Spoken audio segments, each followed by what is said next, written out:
Now,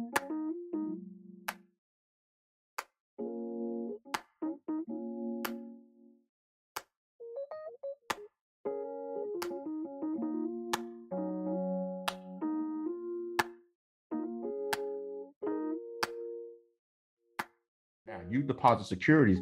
The securities and the banks don't work the same.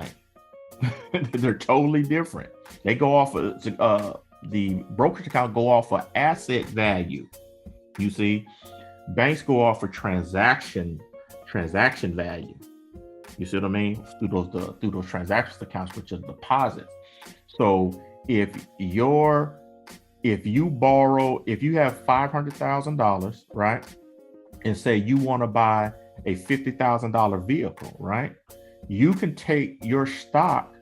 You don't have to liquidate anything. All you have to do when you go to the bank, you go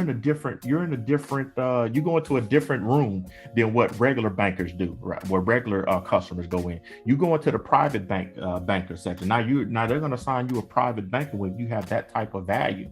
Now what's going to happen is they're going to say, well, hey, we'll set you up an account, a securities account, where you transfer $50,000 worth of securities over into this account as collateral for the proceeds that we're going to use to purchase your vehicle. Right now, that transaction is not converting anything into public money, so it's not going to be in the public. It's not going to be in the public float, because they're going to use an electronic funds transfer to transfer that in within between banks. So that doesn't become a part of the public float. You see what I mean?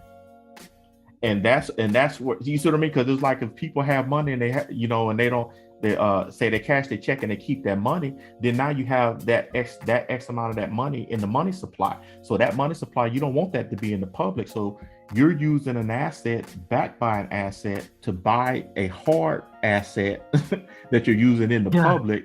You see what I mean? And it's not, and you're not creating a financial debacle, like they were saying, because every time that the government needs to need money, what do they always do? They always